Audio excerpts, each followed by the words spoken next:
वृंदावन के मशहूर कथावाचक अनिरुद्धाचार्य की मुश्किलें बढ़ती नजर आ रही है। मंच से हंसी मजाक में बड़ी और कई बार विवादित बातें कह देने के कारण सुर्खियों में बने रहने वाले अनिरुद्धाचार्य के खिलाफ अदालत का दरवाजा खटखटाया गया है। जी हां, महिलाओं पर की गई एक आपत्तिजनक टिप्पणी के मामले में मथुरा की मुख्य न्यायिक मजिस्ट्रेट यानी सीजेएम अदालत ने उनके खिलाफ परिवाद दर्ज कर लिया है।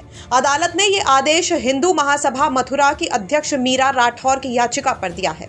अब इस मामले में 1 जनवरी को अदालत में वादी के बयान दर्ज किए जाएंगे। हालांकि अब अनिरुद्धाचार्य की मुश्किलें और बढ़ सकती हैं। दरअसल पूरा मामला महिलाओं पर अभद्र टिप्पणी को लेकर किया गया है। उनके द्वारा महिलाओं पर की गई अभद्र टिप्पणी को लेकर अखिल भारतीय हिंदू महासभा आगरा की जिला अध्यक्ष मीरा राठौर के द्वारा एक याचिका दाखिल की गई थी, जिसे सीजेएम अदालत ने स्वीकार कर लिया है और इस पर परिवाद दर्ज किया गया है। बता दें कि अक्टूबर के महीने में कथावाचक अनिरुद्धाचार्य के द्वारा सोशल मीडिया पर प्रसारित एक वीडियो में महिलाओं पर अभद्र टिप्पणी की गई थी।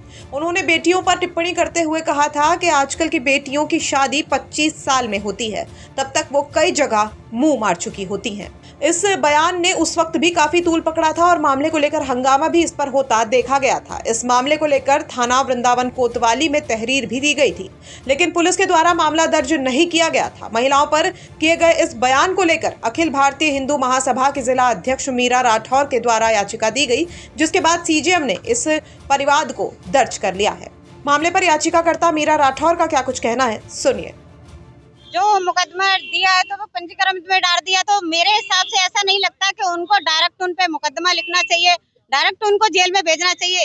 क्योंकि जो महिला समाज पे हमेशा टिप्पणियां करते रहते, सत्ता तुम करते हो, तुम इतने बड़े साधु संत होने के बाद में और तुम बड़ी मंच पे हमारी हर बहन बेटी की धज्जियां से उतारते रहते, तो मुझे नहीं लगता कि आप साधु संत हो। अगर साधु संत हो तो साधु संतों की ये भाषा नहीं होती है जो आप भाषा बोलते। अगर यही कोई बात मौलाना कह देता तो आपके उसके घर पे बिल्डोजर चला दिया जाता और उसमें पता नहीं कितने चांटे पड़ते और कितनी जगह से उसे तोड़ दिया जाता। मगर हमारे ये साधु संत है, तो इस वजह से हम ऐसा काम नहीं करना चाहते। फिर भी हमारे जो कोर्ट आदेश करता हम उसी के तरीके से चलते हैं, हम गलत काम नहीं करना चाहते। तो मेरे हिसाब से जो इनके जितने भी वकील थे, इनका कोई वकील लड़ने के लिए तैयार नहीं था, तो इन्हें हाई कोर्ट से वकील बुलाए। हाई कोर्ट के वकील हमें चैलेंज करके चले गए कि अरे मैडम ये तो आप दिमाग से निकाल देना कि आप कभी चोटी बांध सकते हो। तो मैंने कहा सर आप ये गलत सोच है आपकी कि हम ही इसी कोर्ट में चोटी भी बांध के जाएंगे और ये जेल भी जाएंगे और इन पे मुकदमा भी लिखा जाएगा। अभी तो मेरी नहीं हुई, मैं तो ये कोर्ट से सीधे जो भी किया उन्होंने बहुत जज साहब ने बहुत अच्छा किया, मगर इन पे डायरेक्ट मुकदमा लिखना चाहिए और जेल भेजना चाहिए। वहीं जब मामले का कानूनी पक्ष जानने के लिए हमने मीरा राठौर के वकील से बात की तो उनका क्या कुछ कहना था, वो भी सुनिए। ये आदेश ये किया था मीरा राठौर जी के द्वारा 156(3) जो नई बीएनएसएस की धारा 173(4) के अंतर्गत एक परिवाद के लिए डाला था। उस परिवाद में कोर्ट ने संज्ञान लिया है और ये पाया कि कुछ तथ्य ऐसे बनते हैं जिसमें कि परिवाद को पंजीकृत किया जाना आवश्यक है। कोर्ट में केस 2 तरह से जाता है, या तो पुलिस के द्वारा एफआईआर की जाती है तब जाता है, या कोर्ट संज्ञान ले उस परिवाद पर तब जाता है। कोर्ट के द्वारा इस पर संज्ञान ले लिया गया है। 1 जनवरी 2026 को मीरा राठौर जी को उनके बयान के लिए बुलाया गया है। साक्ष्य में फाइल लगा दी गई है। तो ये परिवाद कहाँ कोर्ट में ही दर्ज होगा या पुलिस थाने में दर्ज होगा? पुलिस के द्वारा कोर्ट में परिवाद दर्ज कर लिया गया है और अब पुलिस की प्रोसीडिंग जो पुलिस का रोल था, पुलिस का रोल हटा दिया गया है।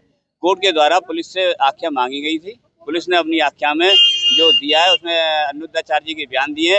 अनिरुद्धाचार्य जी के द्वारा अनुच्छेद 14, अनुच्छेद 15, अनुच्छेद 21, अनुच्छेद 29 का हवाला दिया गया है, जिसमें उन्होंने अपनी सफाई दी है, जिसका भी उन्होंने पालन नहीं किया। साथ में लास्ट में उन्होंने अपने बयानों में ये कहा कि मैं अपने कर्तव्य पर माफ़ी मांगता हूँ। तो उन्होंने क्षमा भी मांगी है। क्षमा भाई, अपराध की क्षमा क्या? कौन से बयान को लेकर उन्होंने क्षमा मांगी थी? उन्होंने ये बयान दिया था कि महिलाएं जब 25 साल की उम्र तक होकर के आती हैं तो वो पूरी तरह से जवान होकर के आती है, तो उनकी जवानी कहीं ना कहीं फिसल जाएगी। पहले महिलाओं की शादी 13-14 साल की उम्र में हो जाती है। तो आप महिलाओं की चरित्र को डिसाइड करने वाले आप कौन होते हैं?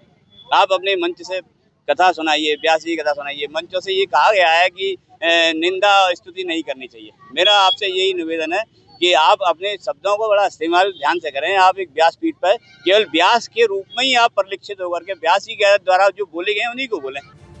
तो कुल मिलाकर ये पूरा मामला कथावाचक अनिरुद्धाचार्य के लिए परेशानियां बढ़ाने वाला हो सकता है। बहरहाल 1 जनवरी को वादी के बयान दर्ज होने हैं। मामले पर आगे क्या कुछ होता है, खुद अनिरुद्धाचार्य का इस पूरे मामले पर क्या कुछ पक्ष सामने आता है, ये देखने वाली बात होगी।